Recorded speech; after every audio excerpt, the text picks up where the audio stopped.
Ok, hermanos, vamos a ver hoy un tema de la omnisciencia de Dios. Por términos de tiempo, no coloqué nada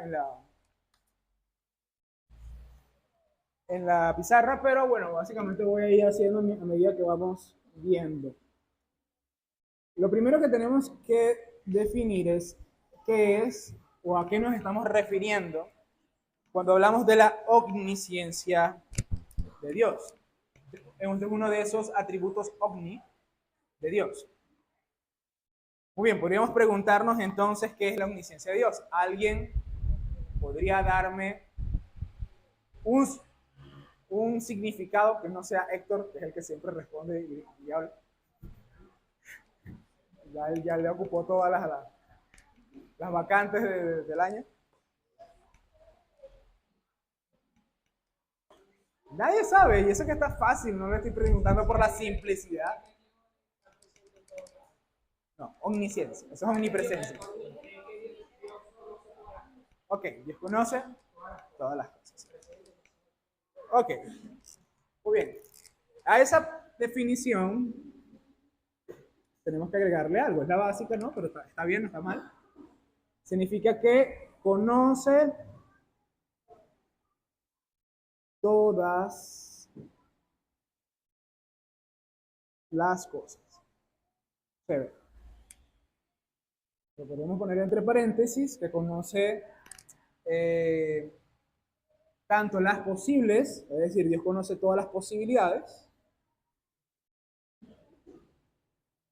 como las reales, es decir, las que realmente son y las que realmente serán. Eso significa que básicamente Dios abarca todo el conocimiento, no solamente el existente, sino incluso el que podría ser. Es importante porque, bueno, tenemos que comprender que no se basa solamente en todo lo que existe, sino también en todo lo que podría existir. Chévere, esto es sencillo. Dios conoce todas las cosas. Omnisciente significa todo saber. Omni, todo. Ciente, en este caso, conocimiento. Todo conocimiento. Dios conoce todas las cosas. Ahora, como en todos los atributos de Dios, nos metemos en varias complicaciones porque el punto de partida de nuestra comprensión siempre somos nosotros mismos, querramos o no. Nosotros aprendemos a conocer y a entender las cosas a partir de nuestra propia experiencia, a partir de nuestra limitada condición.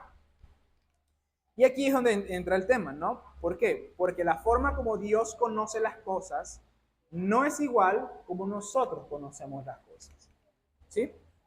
Por ejemplo, en nuestro caso, nosotros tomamos conciencia o conocimiento de las cosas a través de la observación, a través de... Gracias, hermano. No creo que una hora. Nosotros conocemos las cosas a través de la percepción, a través del razonamiento, a través de la inducción, etcétera, etcétera. Pero Dios conoce por sí mismo. Y aquí entramos en un tema un tanto complicado de definir, pero es necesario definir. Para adentrarnos en esta diferencia que hay entre Dios y nosotros, y también para entendamos el conocimiento de Dios tal cual como existe en su ser, tenemos que caracterizarlo, ¿ok? Darle características. En este caso vamos a hablar de 6 características.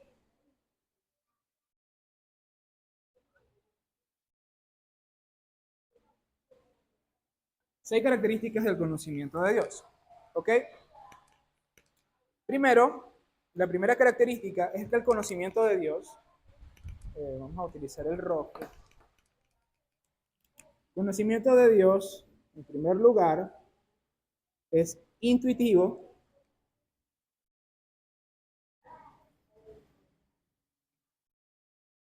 no discursivo.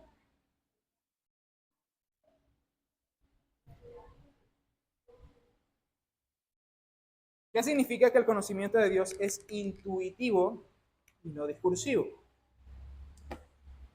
Cuando nosotros hablamos de que el conocimiento es discursivo, estamos hablando de la forma como nosotros normalmente llegamos a conocer las cosas.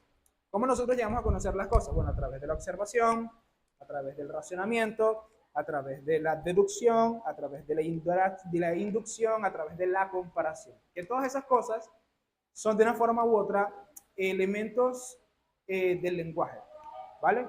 conceptualizamos, formamos ideas, comparamos, etcétera, etcétera, y ese conocimiento viene como resultado de algo que nuestro lenguaje, nuestra forma de elaborar el pensamiento produce.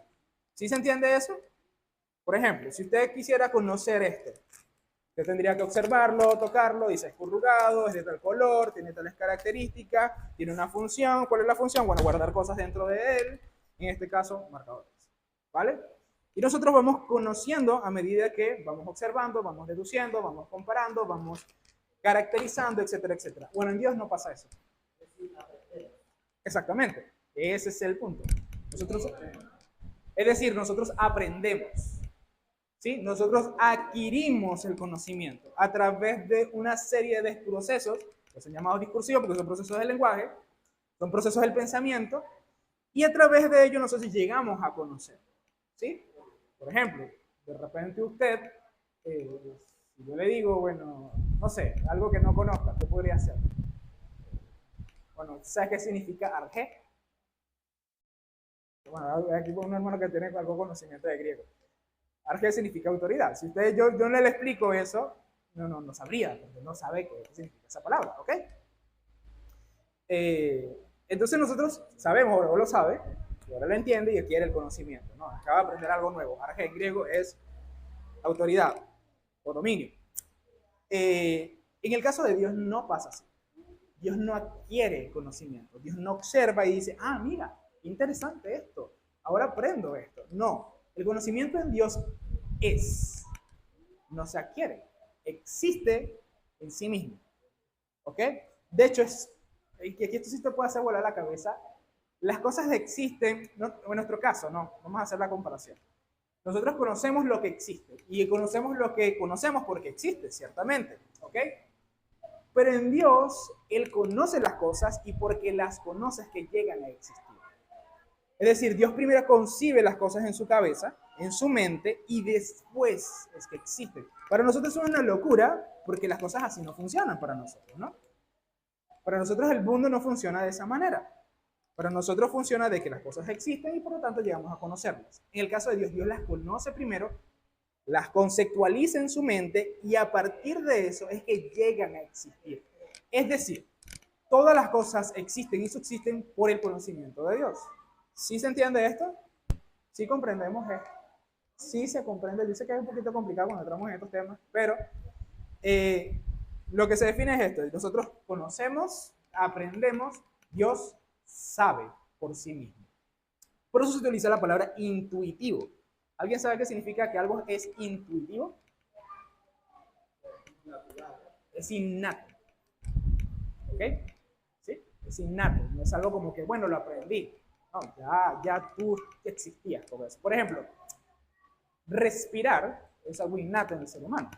¿Okay? No como que, yo aprendí a respirar. No, tú naciste respirando. ¿Vale? Y yo aprendí que mi corazón latiera. No, tu corazón late de forma innata. Bueno, todo el conocimiento que es infinito en Dios es exactamente eso, es intuitivo, es innato. Existe en Dios. ¿Vale?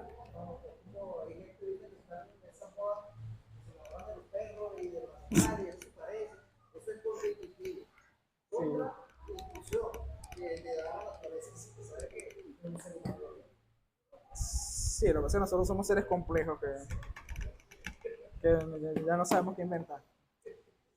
Vamos a leer un texto, voy a poner por lo menos un texto por cada punto. Luis, ¿puedes leer Salmo 139, 2 al 4, por favor?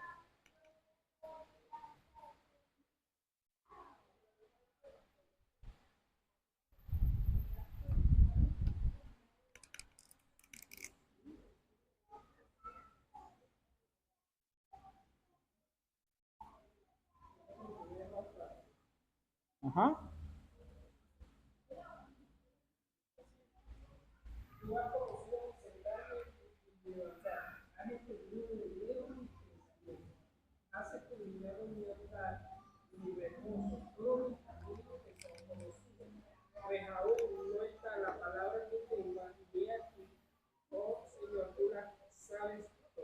Sí. ¿Cómo es posible que Dios conozca la palabra que no está en mi boca, eso ni siquiera en mi cabeza, cuando ni siquiera esa palabra existe? O sea, ¿cómo es que Dios existe? ¿Cómo es que Dios conoce lo que yo voy a decir mañana cuando ni siquiera yo sé lo que voy a decir? Porque el conocimiento es el Dios antes de que exista. O sea, Dios conoce primero y después existe lo que Él conoce. Eso te vuela la tapa del cráneo, pero es así.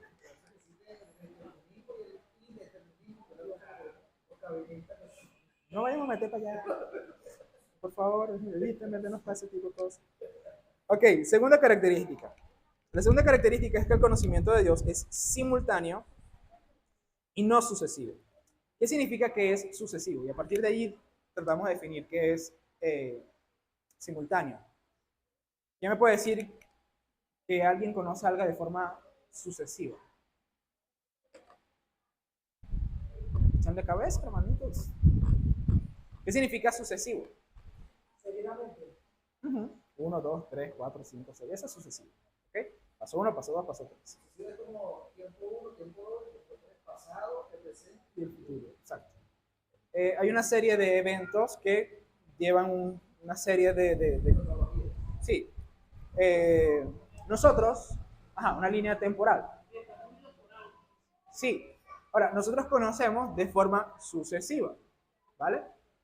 Tú conoces, por ejemplo, primero los números, la base de los números, después de eso la suma, la resta, multiplicación, división, integrales, etcétera, etcétera, así va sucesivamente, ¿no? Todos sabemos integrales. Pero la idea es que básicamente nosotros tenemos el conocimiento por etapas. La mejor forma es entender, por ejemplo, la historia. ¿Cómo nosotros entendemos nuestra misma historia? Nosotros entendemos, bueno, nacimos, morimos, bueno, nacimos, vivimos tales y tales cuales experiencias y vamos conociendo las cosas por partes. ¿Sí? Por ejemplo, en cuanto al sermón, tú empiezas por el punto 1, subpunto 1, 2, 3, sucesivamente, tal, hasta que, conclusión, terminó el sermón. Tú adquieres el conocimiento por partes. ¿Ok? Ahora, entendiendo eso, ¿qué significa que el conocimiento de Dios es simultáneo? Ya a partir de allí tienes una comparación. No. Simultáneo es precisamente lo contrario a sucesivo. Sucesivo significa que y por secuencia, ¿cierto? Es todo al mismo tiempo. Esto es una locura, no es una locura, para nosotros es una locura, pero de repente como que te vuela otra bola de cráneo, porque significa que todo el conocimiento de Dios no está formado o formulado por partes, por secuencias. O sea, Dios no ve una historia, Dios ve todo al mismo tiempo.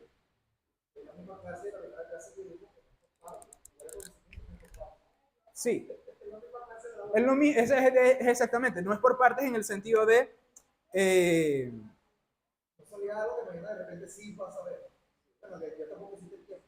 Sí, pero la parte de lo discursivo tiene que ver más con que él lo aprende, ¿no? Y en este caso es que el conocimiento, como normalmente nosotros lo adquirimos, es por secuencia. Dios todo lo entiende, todo lo conoce al mismo tiempo. Y eso es una cosa que para nosotros es muy rara, porque nosotros no pensamos así. Ni siquiera podemos pensar en dos cosas al mismo tiempo. Pero para Dios, todo lo que Él conoce existe en su pensamiento a la vez. ¿Y por qué esto tiene que ser así? Porque Dios no es un ser limitado como nosotros. Su mente no está limitada a un pensamiento por partes como nuestro. ¿Vale? Moisés puede buscar Isaías 55, 8 al 9. Y de una vez, Cristian, aunque esto tiene que ver con el otro, Isaías 40, 13 al 14. Moisés 55, 8 al 9 y Cristian 40, 13 al 14.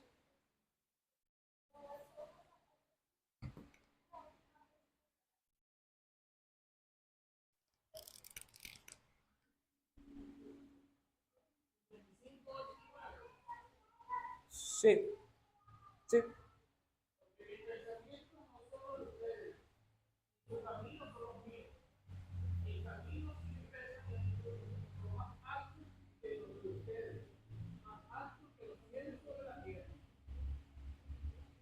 Ok. Bueno, ese texto no como tal no señala el punto, pero sí nos ilustra a lo que básicamente estamos viendo en todas estas características. Es que los pensamientos de Dios son muy diferentes a la nuestra. ¿Ok? O sea, casi tan diferente como podría ser el cielo de la tierra. El tercer punto es que el conocimiento de Dios es independiente y no dependiente. Vamos a ver esto aquí.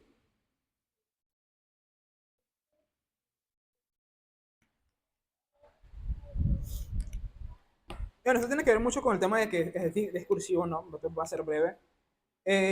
Nosotros siempre dependemos de otra cosa para poder llegar a conocer. ¿Ok? Eh, Dependemos de que las cosas se muestren, que se den a entender, que se examinen, que se puedan indagar, pero Dios sabe todas las cosas antes de que ocurran o que sean dichas. Isaías 40, 13 al 14. ¿Quién puede medir el alcance del Espíritu del Señor? ¿O quién puede servirle del consejero?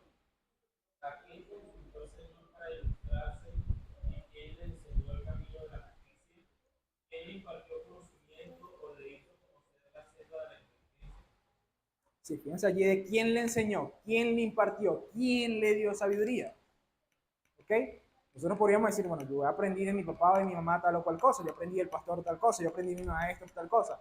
Gran parte de nuestro conocimiento depende de agentes externos. Pero Dios dice, ¿quién puede decirme a mí cuál es el camino de la justicia? ¿Quién puede decirme a mí el conocimiento? ¿Quién puede darme eso? ¿Quién me lo puede entregar? Mira, Dios, aquí está, entérate de esto. No puedes. El conocimiento de Dios es completamente independiente de agentes externos. El conocimiento de Dios existe en Él.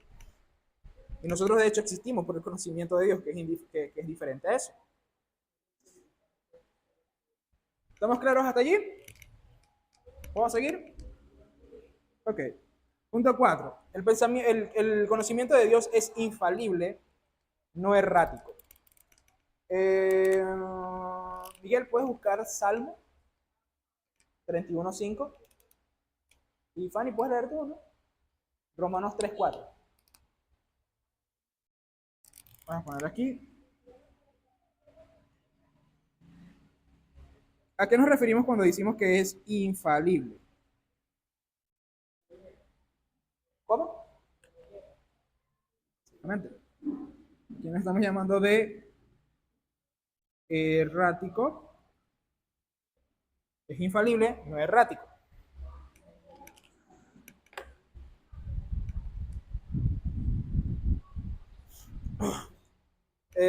Ronald Nash ha dicho, la omnisciencia divina significa que Dios no tiene creencias falsas. No solo son todas las creencias de Dios verdad, sino que el alcance de su conocimiento es total. Él conoce todas las presuposiciones verdaderas. Es decir, que Dios conoce en el sentido absoluto de la palabra, la verdad absoluta. O sea, el conocimiento de Dios abarca toda la veracidad posible existente de algo, ¿vale? A diferencia de nosotros, que nuestro conocimiento puede ser errático, ¿sí? Si bien nosotros podemos decir que creemos que la verdad es absoluta, somos conscientes de que nuestra forma de conocer y entender las cosas acarrea error, ¿ok? Incluso en cuanto a la verdad. Nosotros podemos decir que tenemos algunas deficiencias tal vez en la forma como definimos o hablamos acerca de la revelación de la palabra de Dios. Es decir, que nadie puede decir que habla de forma infalible o sin ningún tipo de error. Incluso cuando yo predico, cuando alguien enseña, cuando alguien entiende la escritura en su mente, no puede decir que está carente de algún grado, por lo menos minúsculo, de equivocación o de error. ¿Sí? Pero en Dios no existe tal cosa. Dios es completamente certero y veraz. Salmo 31.5. En tu mano encomiendo mi espíritu. Tú me has redimido, oh Jehová. Tú me has redimido, oh Jehová. Ajá. Dios de verdad. Dios de verdad. Esa es la expresión. Dios de verdad. Chévere. Romanos 3.4. De ninguna manera. Dios es siempre veraz. Aunque el hombre sea Dios, así es Dios. Por eso es uno de los sentencias. Comparado con los. Ok. Entonces, el conocimiento de Dios siempre acarrea el hecho de que Dios es veraz. Siempre lo que él conoce es verdad en el sentido absoluto. Pero que la Reina Valera dice en Romanos 3:4, sea Dios veraz, pues todo hombre mentiroso. Y en este caso, en el Salmo 31:5 nos dice que Dios es Dios de verdad. ¿Ok? De hecho, bueno, Jesús es llamado la verdad en sí. Entonces, partimos de este hecho. La cuarta característica es que el conocimiento de Dios es infalible y no errático. Ok, vamos a seguir con lo que sigue. El conocimiento de Dios es infinito y no parcial. Vamos a ver algunos textos. Aquí sí coloqué bastante. Milagros, puedes buscar Proverbios 5:3. Héctor, busca Primera de Crónicas 28:9. Y hay Jason, no lo he puesto, hermano. Primera de Corintios 2:11. Y Moisés busca el Salmo 139, 1 al 4. Y sí, bastante texto que colocar. Lo vamos leyendo todos completos y después enseñamos el principio en este caso. 2:11. 3.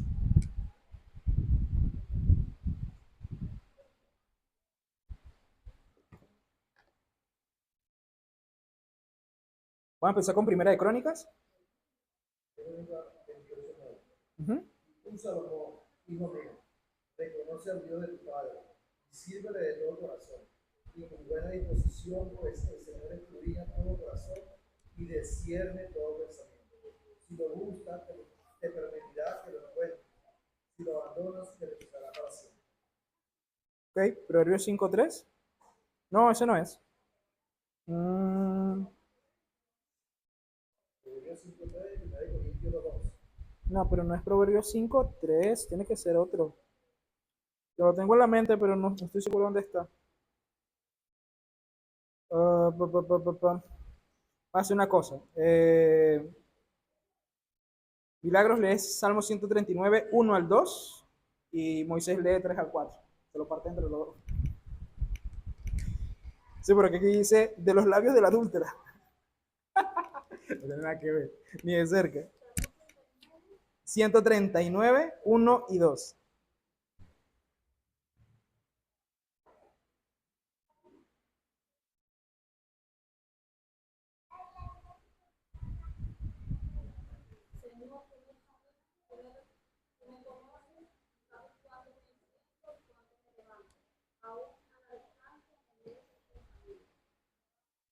¿3 y 4?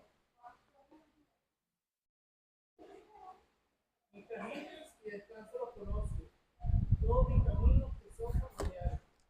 No me llega aún la palabra de ley cuando tú, Señor, ya lo sabes todo. 1 Corintios 2:11.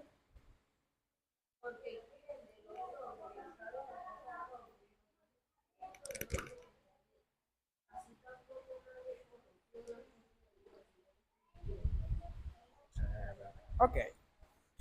Aquí, ¿qué nos estamos refiriendo con que el conocimiento de Dios es infinito, no parcial? Significa que Él abarca todo lo posible por conocer de algo, incluso de sí mismo. Y esto es algo que también vuelve la tapa del cráneo, porque ese texto, específicamente el que leyó al final a Edison, lo dice que el Espíritu de Dios conoce las cosas de Dios. Y la ilustración es que nosotros íntimamente con nuestro espíritu conocemos nuestros propios pensamientos. Es decir, podría decirse que nadie en el mundo nos conoce tan bien como nosotros mismos, en teoría, ¿no? Bueno, de así de la misma manera el Espíritu de Dios conoce la plenitud de Dios. Ahora, entendamos algo. La plenitud de Dios no es como un vaso de agua lleno de agua, es una infinitud. Entonces Dios conoce plenamente al ser humano, y eso lo vemos en todos los textos que hemos citado. El Salmo 139, tú conoces mis caminos, tú conoces todo lo que soy, y sentarme, antes que yo hable ya tú lo conoces todo. Dios nos conoce a todos nosotros de una forma infinitamente absoluta, completa. Incluso Él nos conoce mejor de lo que nosotros nos conocemos a nosotros mismos. Nuestro conocimiento es limitado, el de Él es perfecto y absoluto. Ahora, pensar eso no solamente con respecto a nosotros que se entiende, sino que Dios tenga ese conocimiento con respecto a sí mismo. ¿Por qué? Porque Dios es un ser infinito. Entonces el entendimiento de Dios es infinito y abarca su propio infinito. Entonces el conocimiento de Dios no tiene límites, ese es el punto. El conocimiento de Dios no tiene límites, ni siquiera con respecto a sí mismo. Dios conoce todas las cosas. Por eso es que, nuevamente, yo siempre digo, es una soberana estupidez tratar de ocultarle algo a Dios. ¿Para qué tú le vas a caer a cuento, Dios? O sea, por favor. No puede decir que uno se conoce, pero hay personas que de repente han matado a otras, siendo una persona agresiva, pero de repente eso no se va a matar por una cosa sin querer hacerlo. No se conocía ese aspecto de él, pero estaba escondido ahí. Y puede decir, no puede ser, porque yo lo conozco y todo el mundo lo conocía, pero estaba algo muy escondido en la vida que no se persona. Sí, porque es diferente. Tú puedes conocer, como me dijo, no hicieron matrimonio.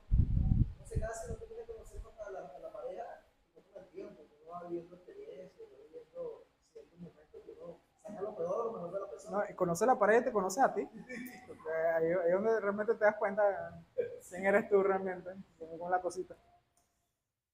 Ok, vamos a seguir. El conocimiento de Dios es previo. Ya va aquí. Creo que me faltó escribir uno. ¿Dónde está? Ah, es infinito, no parcial. 5. Infinito.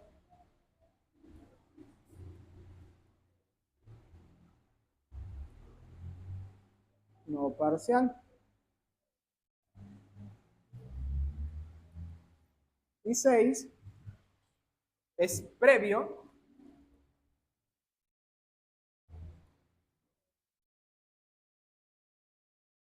No presente.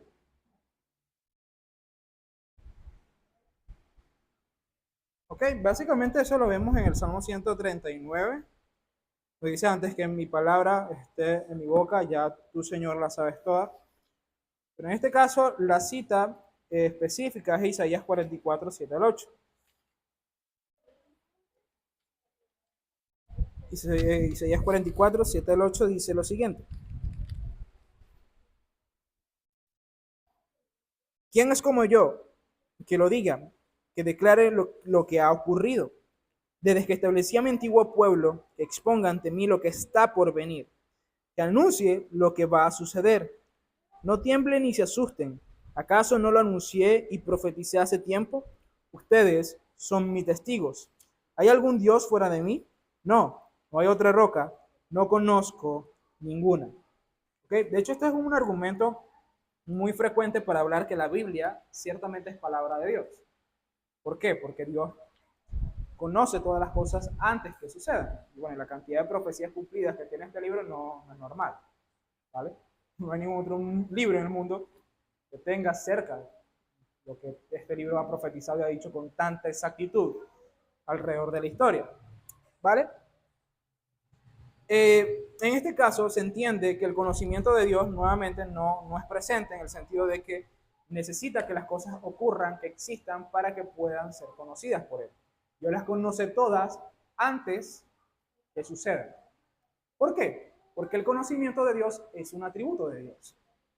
Y por ser un atributo de Dios, significa que es antes de que todas las cosas existan. ¿Sí se entiende esto? Sí entendemos esto, sí queda claro. ¿Sí o no? Ok. Volvemos a recordar el tema de la simplicidad. ¿Qué significa la simplicidad? Significa que Dios es lo que se caracteriza. ¿Ok? No, Dios es omnisciente. No tiene omnisciencia, no tiene conocimiento. Dios es el conocimiento en sentido absoluto. Entonces, en ese sentido, todo lo que Dios conoce no es que existe a partir de la existencia. Ya era antes de que algo empezara a existir. ¿Ok? Todo el conocimiento es previo. Dios conoce todas las cosas antes de que ocurran, de que existan o de que sean creadas. ¿Vale? Exactamente, de la fundación del mundo. Vale, chévere. Hasta este momento creo que hemos abarcado todas las características del conocimiento de Dios y prácticamente son diferentes aristas para nosotros comprender que nosotros no conocemos como Dios conoce y que somos muy diferentes a Dios en este sentido. Ahora, ¿a qué nos debe llevar esto a la práctica? ¿Cuáles son las aplicaciones de la omnisciencia de Dios? Vamos a colocar aquí.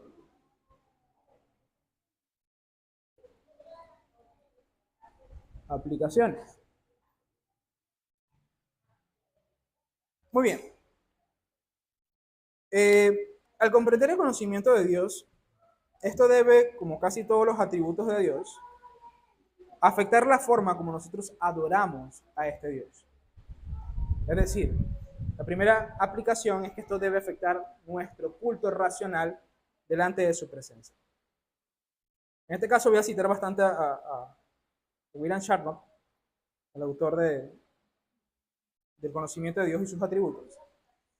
Y dice, considere cuán grandioso es conocer los pensamientos, las intenciones y las obras de un hombre desde el principio hasta el final de su vida. Conocer de antemano todas estas cosas antes de la existencia de este hombre, cuando se encontraba lejos de los lomos de sus antepasados. Sí, de Adán. Es decir, imagínense que usted pudiera conocer todo, absolutamente todo, de una persona. Sus pensamientos, lo que va a hacer, lo que ha de ser. O sea, imagínense lo asombroso que es tener la capacidad de poder conocer plenamente, usted humanamente hablando, a una persona. Es asombroso, como un superpoder, ¿cierto? Ahora, aquí donde William Shatnock dice, bueno, esto es asombroso. Dice, entonces, imagina ahora, cuánto más grandioso es conocer de antemano y saber los pensamientos y las obras de 3 o 4 hombres. Es mucho más asombroso que hacerlo con una, ¿no? Ahora imagínese de todo un pueblo o un vecindario. Es aún más grandioso saber la imaginación y las acciones de una multitud de hombres como los contenidos en Londres, París o Constantinopla. Cuánto más grandioso aún es conocer las intenciones y prácticas, los artificios clandestinos de tantos millones que han vivido, viven, vivirán en todas partes del mundo, cada uno de ellos teniendo millones de pensamientos, deseos, diseños, afectos y acciones.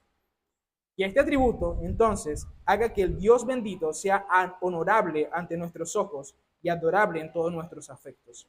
Adore a Dios por esta maravillosa perfección. Básicamente, el día está en la homilética, ¿no? Es hacer un crescendo, ¿no? Vamos desde el punto más pequeño.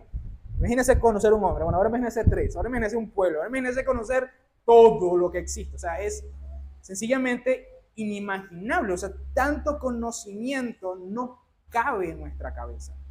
Porque ni siquiera el conocimiento de una persona o de 2 personas, de 3 personas. Para nosotros es sencillamente increíble. Ahora, pensar que Dios conoce todas las personas del mundo, todo lo que hicieron, todo lo que pensaron, todo lo que hablaron, todo, nada más de las personas.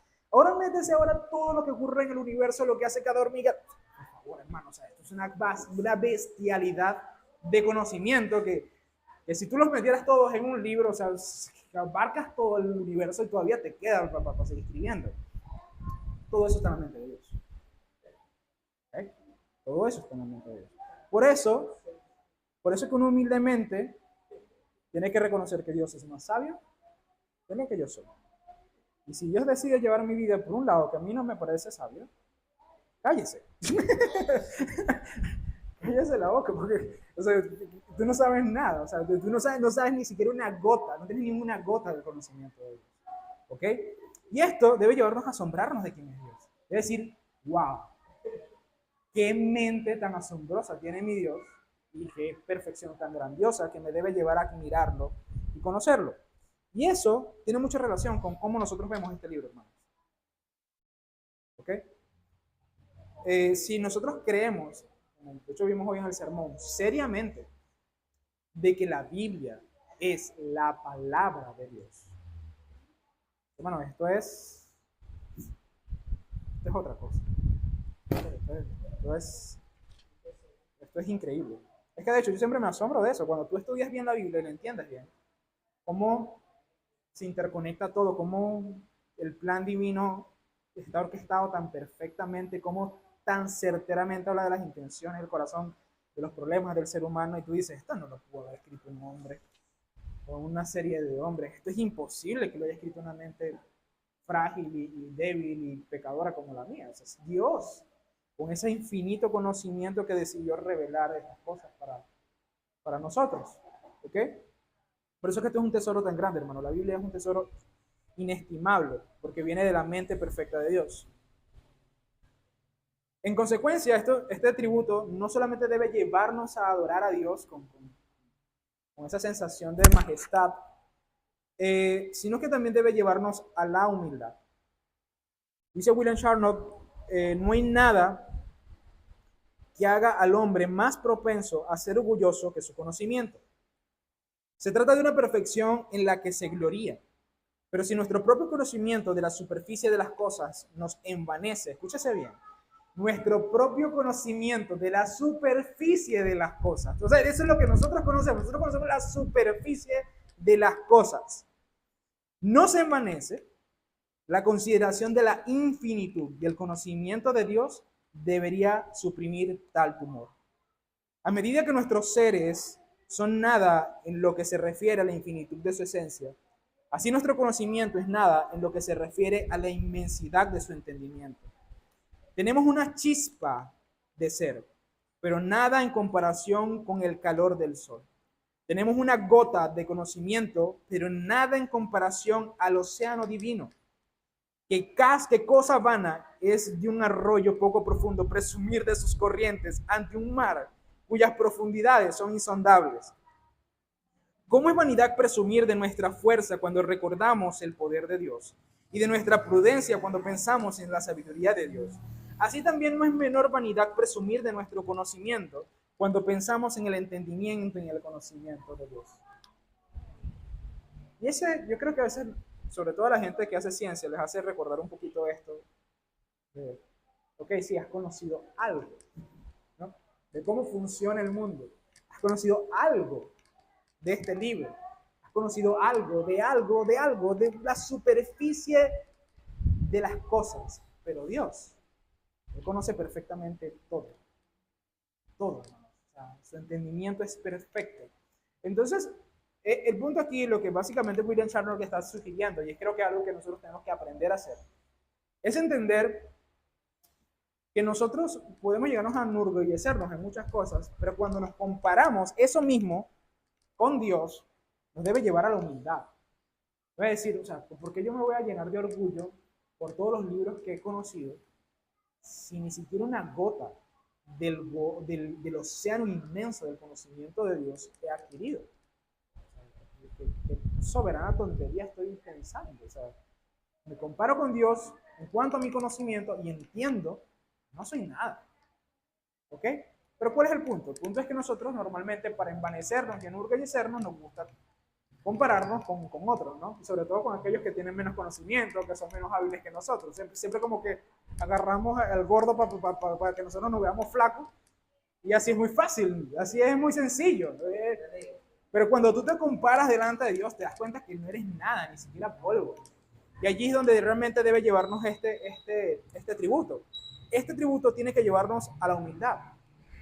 Debe llevarnos a entender de que nosotros no entendemos nada realmente y que lo que entendemos es muy poco.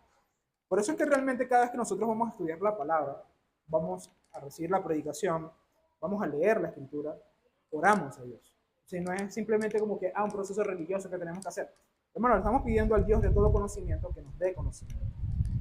Porque si Él no nos da el conocimiento, realmente no vamos a entender las cosas. Él es el que da conocimiento a los hombres.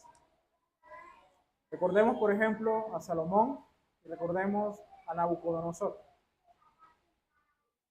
A uno lo hizo el hombre más sabio y el otro lo hizo un animal. Dios es el que da y quita conocimiento. Entonces, a Él le pertenece el conocimiento y en humildad deberíamos pedirle la sabiduría necesaria para nuestras vidas.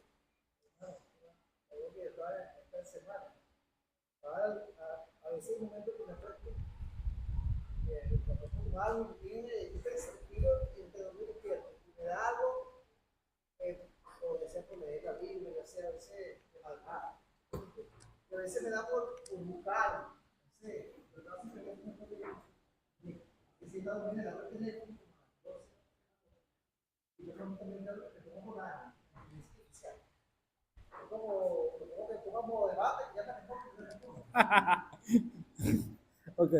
Y lo ponemos y simplemente números y empezamos a hablar. Pasamos por estos temas, pasamos por lo que es la infra, ahí, supra, esas cosas, antes de la caída del conocimiento previo, si la presentación está basada en el conocimiento previo, muchas cosas,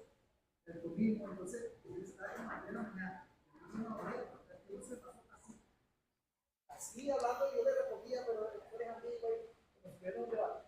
Y ese me dice, ¿qué pasa aquí? Entonces, entonces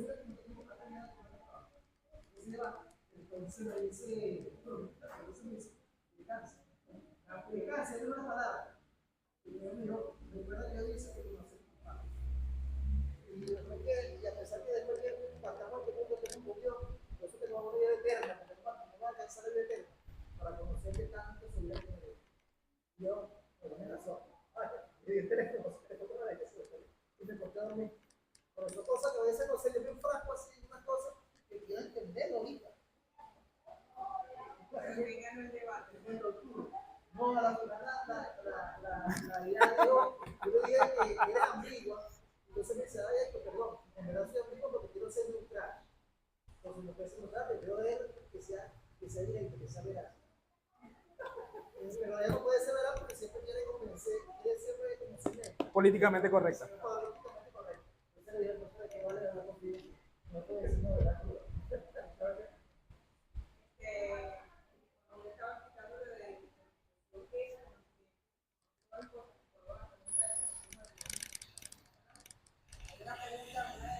Catecismo de niños, ¿no?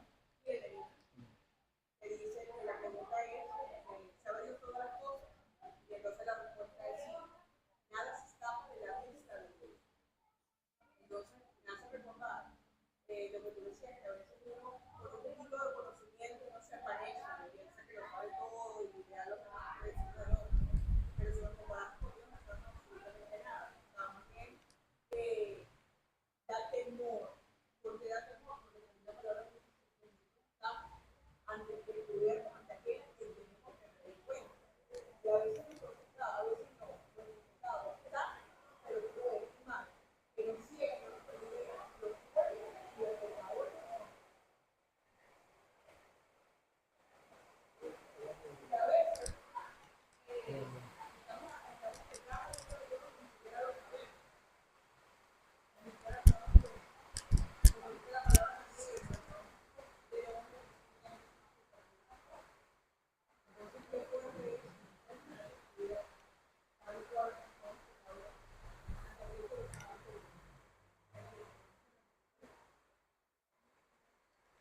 No, es una verdad, pero se nos importa.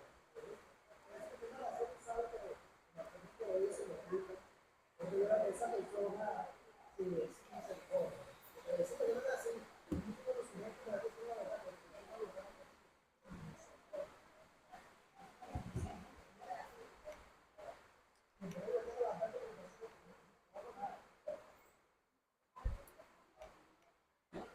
Ok, ese último comentario de Fanny me lleva mucho, bueno, lleva directamente al tercer punto, a la tercera aplicación. Y personalmente es la forma como yo normalmente entendía la omnisciencia de Dios o como la aplicaba a mi vida. Y es que la omnisciencia de Dios debe llevarnos a la santidad. ¿Ok? Nuevamente, William Charnock dice lo siguiente. ¿Puede la conciencia de un hombre fácil y agradablemente tragarse aquello que él entiende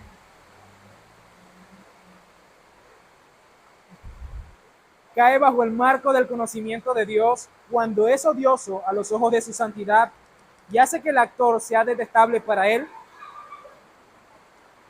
¿Sí se escucha? Las tentaciones las tentaciones tienen ningún deseo de acercarse a aquel que está constantemente armado con el pensamiento de que su pecado está reservado en la omnisciencia de Dios.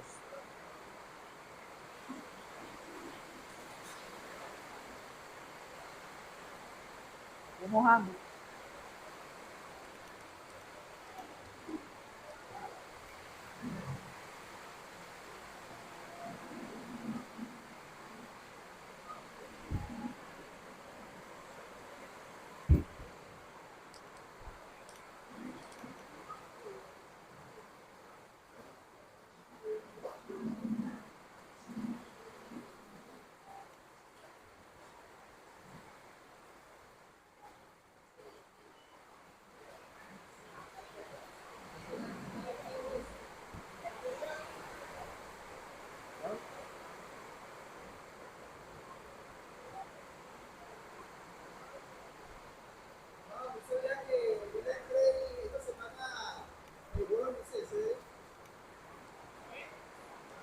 No, ese hombre hace rato que yo lo veo desde aquí.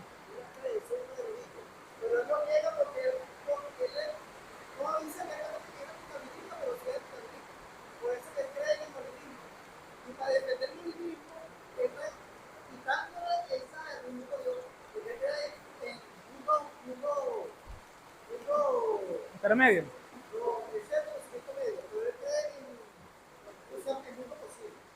Entonces, el miedo es El multiverso. pero para hacer la inteligencia de Dios. Pero ahí, por eso que no va a tener que ir, pero ahí no va a tener que ir.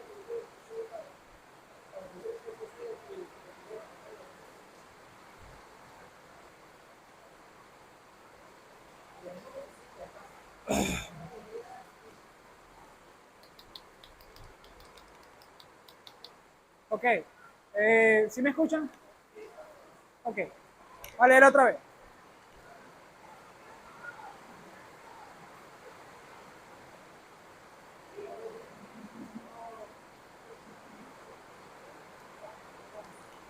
Muy bien, la idea de este caso es, Dios sabe o conoce mi pecado, ¿vale? Dios conoce y sabe mis intenciones, Dios sabe y conoce mis pensamientos, Dios sabe y conoce mis más íntimos sentimientos. Está todo distraído, toditos están distraídos.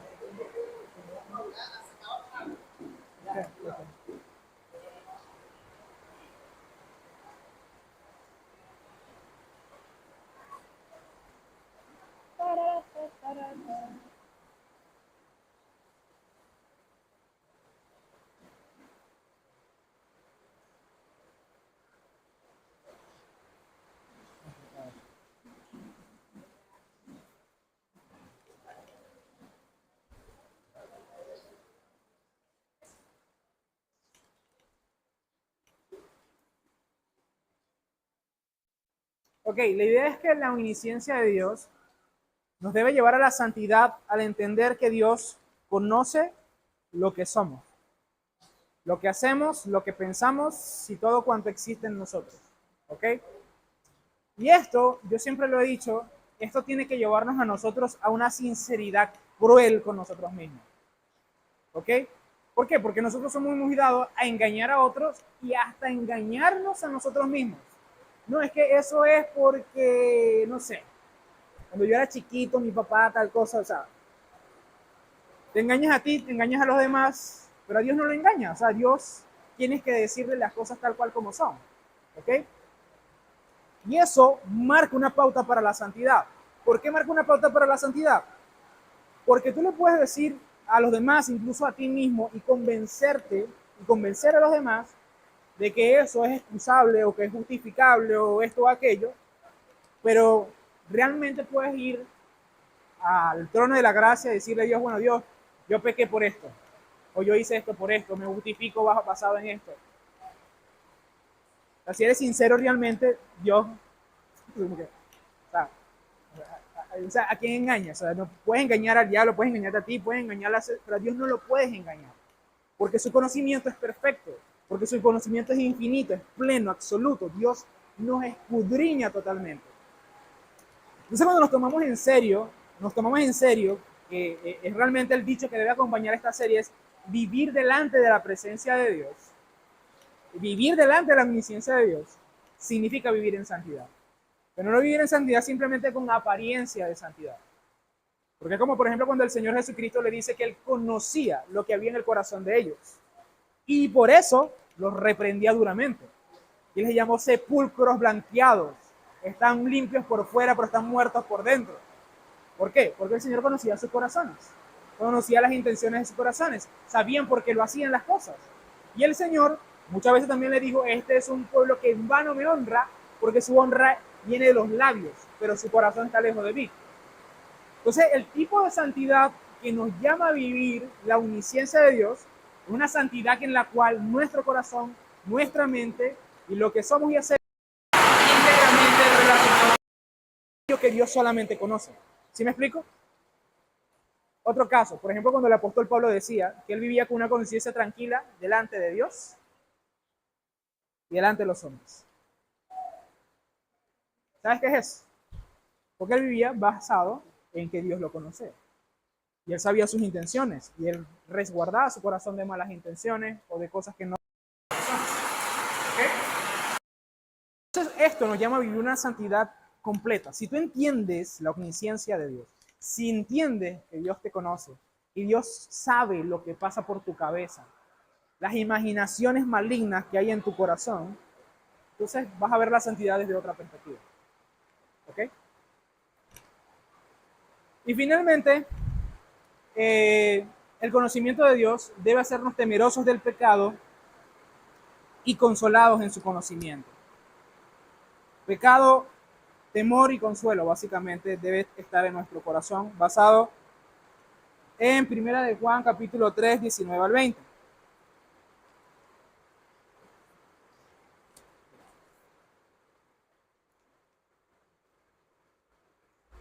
Mira lo que dice. En esto sabremos que somos de la verdad y nos sentimos seguros delante de Él. Y aunque nuestro corazón nos condene, Dios es más grande que nuestro corazón y lo sabe todo. Okay. ¿Qué es lo que te quieren decir el apóstol Juan? Que Dios sabe nuestro pecado, Dios sabe nuestra condición, Dios sabe incluso el pecado que nosotros vamos a cometer más adelante, incluso en un pecado que puede ser atroz y que ni siquiera nosotros nos imaginamos. Y Dios lo sabe todo, y aún así, a pesar de que Dios lo sabe todo, Él nos ama y entregó su vida por nosotros. ¿Ok? Entonces, en ese sentido, primero, a mí me tiene que llenar de temor el hecho de que Dios sepa todo mi pecado. ¿Ok? Debe llenarme de temor, decir, no quiero pecar. ¿Vale? Por ejemplo, ayer me pasó algo curioso, ¿no? Yo estaba leyendo el mensaje del hermano Luis que me pasó 2 nombres de unas personas que se supone que iban a venir hoy. Yo estaba orando por ellas mientras mi esposa iba a comprar unos arcillos para la niña. Y para no ponerme a perder tiempo, pues me puse ahí a orar por ellos y también a orar por algunas cosas. Entonces, cuando yo estoy orando, veo por el retrovisor una mujer muy llamativa, para no dar detalles, y me da risa la cosa porque, en este momento, donde se supone que yo voy a orar, voy a buscar al Señor, o sea, viene por el retrovisor el pecado, ¿no? ¿Qué pasa? Cuando yo estoy en ese tipo de situaciones, yo oro con los ojos abiertos porque, o sea, obviamente estoy en el carro, estoy en la calle, etc. Pero en ese momento lo que hice fue cerrar los ojos. Ahora, ¿qué pasa? Yo podría en ese momento haber visto, observado, y nadie fuese visto nada, no he visto nada. Mi esposa estaba por allá. Y de repente la gente que estaba alrededor ni siquiera me estaba viendo. Ahí en ese momento estaba yo, mi conciencia y Dios. ¿Ok? Me tiene que dar temor saber que Dios conoce mi pecado, aunque nadie lo conozca. Me debe dar temor saber que Dios está viendo lo que yo estoy haciendo, lo que yo estoy pensando, lo que yo estoy observando. Me tiene que dar el miedo de eso. ¿Ok? Y cuando yo entiendo eso, allí la santidad va a colar, no como un deber religioso delante de los demás, sino delante de Dios. Que Dios realmente entiende y ve lo que yo estoy haciendo. Me da temor eso. Pero es allí donde la cosa se pone hermosa, que Dios sabiendo toda la porquería que hay en mi corazón y todas las cosas malvadas y terribles que han pasado por mi cabeza, Dios sabiendo todo lo malo que soy, incluso más claramente de lo que yo sé, que soy malvado, aún así Dios me ama y entregó a su Hijo Jesucristo por mí. Entonces el conocimiento de Dios, por un lado, me da temor, me da miedo porque lo conoce mi pecado, pero Dios, a pesar de saber todo eso, me amó. ¿Ok? Por ejemplo, a veces sucede en el amor que a veces uno no conoce bien a la otra persona y dice, bueno, si yo te fuese conocido totalmente, creo que lo fuese reconsiderado la cosa de otra forma, ¿no? Bueno, a Dios no le pasa eso, hermanos. A Dios no le pasa eso. O sea, a Dios...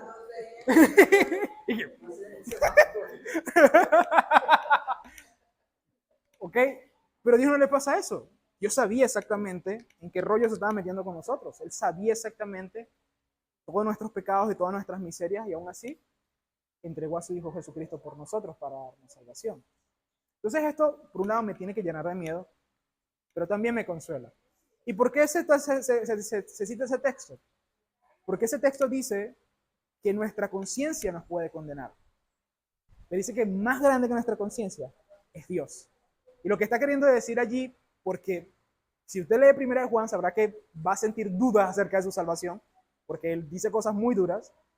Y como para aligerar la cosa, como para consolar a los perturbados, dice, bueno, nuestra conciencia nos puede culpar, pero más allá de nuestra conciencia está Dios.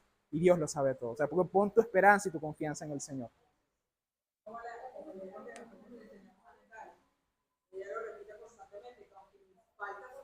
Su gracia es mayor. Y faltas que yo cuento y no las cuento completas. El Señor las tiene numeradas completas. Él sí sabe exactamente cuáles son todos mis pecados. Entonces, sí.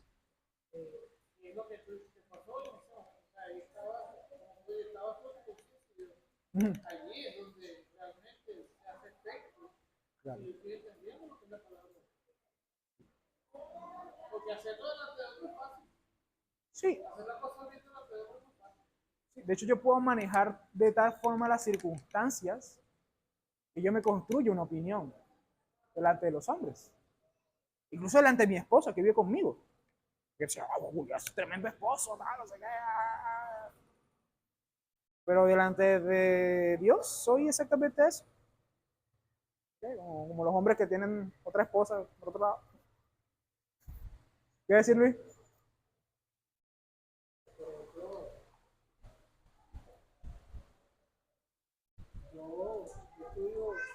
Yo he estado haciendo de lo que llaman el libro de Juan. Una de las cosas que he podido ver en eso es que el Señor amaba a el Padre que su amor lo la voluntad de Dios. Y eso me llevaba a un mandamiento más importante.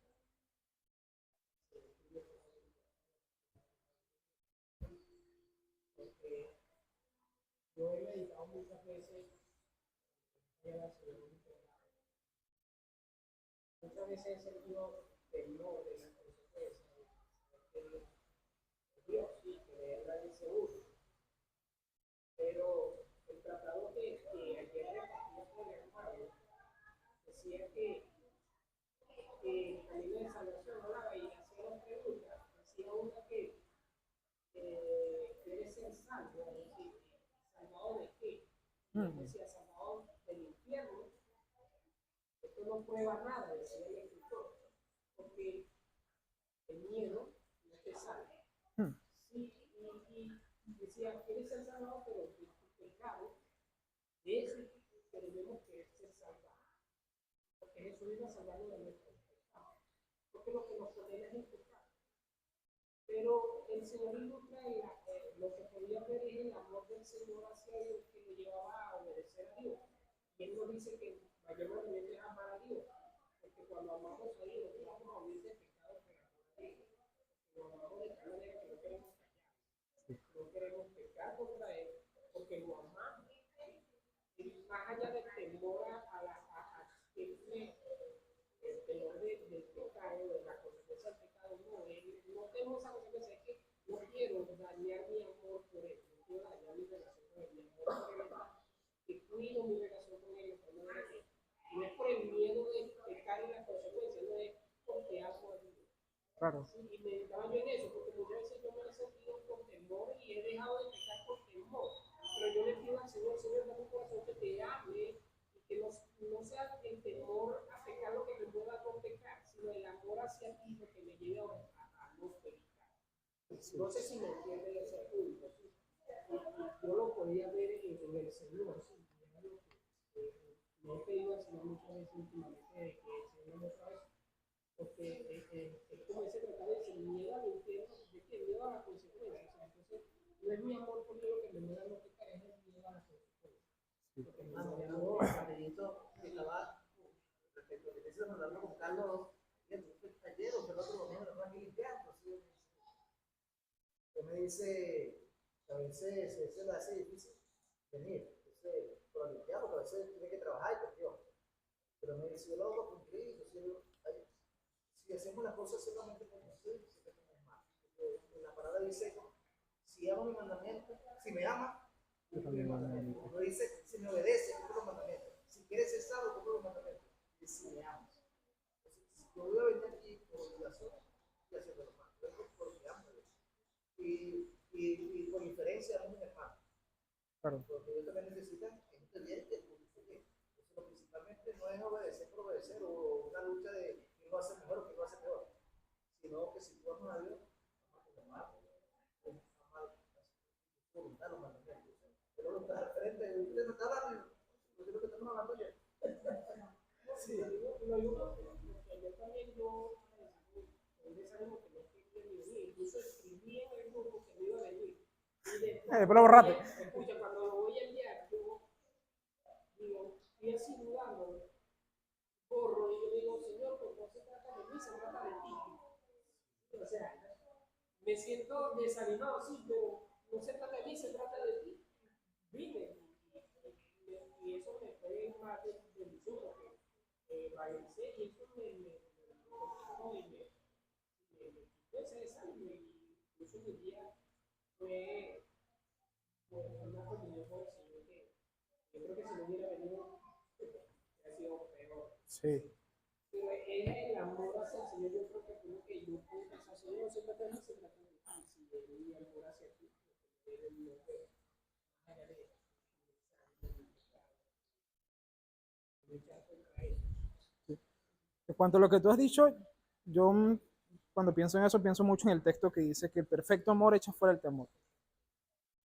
Y cuando yo estoy muy marcado por el temor para cumplir la voluntad del Señor, que el temor tiene un lugar, no es como que quitarlo del todo. Pero cuando mi obediencia está muy marcada por el temor es porque el amor no ha sido perfeccionado en mí y no he entendido ese concepto que de por sí es el concepto nuclear de la obediencia. El amar a Dios es la obediencia. Obedecer es amarlo. Amarlo es obedecerlo. Si no amo, no estoy cumpliendo al final de cuentas. ¿Ok? Listo. Vamos a terminar por hoy. No sé ni qué hora es. Una buena calidad. El tiempo que la lluvia y todo se rindió el tiempo. Sí. Vamos a orar. No estoy seguro que toca la semana que viene. Yo les pasaré por allí el tema. Vamos a orar al Señor. Amado Señor, gracias por mostrarnos este atributo tan hermoso que es la omnisciencia, que tú conoces todas las cosas y que estamos delante de ti, Señor, de que tú conoces todo lo que somos y todo lo que seremos, todo lo que hemos hecho, lo que haremos y lo que estamos haciendo incluso en este momento. Tú lo conoces de forma perfecta, total y completa, Señor. No hay nada, Señor, que esté oculto delante de tus ojos. Nuestros pensamientos, nuestras emociones, nuestras imaginaciones, lo que hacemos en secreto, lo que hacemos en público, todo, Señor, está abierto con total claridad ante tus ojos. Ayúdanos a entender esas cosas y vivir, Señor, delante de tu presencia, vivir delante de tu conocimiento. Y también, Señor, consuélanos y ayúdanos a ver cuán grande es tu amor, que aunque sabes todo lo malo que somos y todo lo malo que haremos, aún así, Señor, tú nos amaste, entregando a tu Hijo Jesucristo para darnos redención y acercarnos delante de ti. Así que, Señor, te pido que nos ayudes a entender estas cosas, pero sobre todo a vivir basado en el entendimiento de estas cosas. Te lo ruego, Señor, en el nombre de Jesús, tu Hijo amado. Amén. Listo, mis hermanos, nos vemos la semana que viene. Que les aprecio mucho.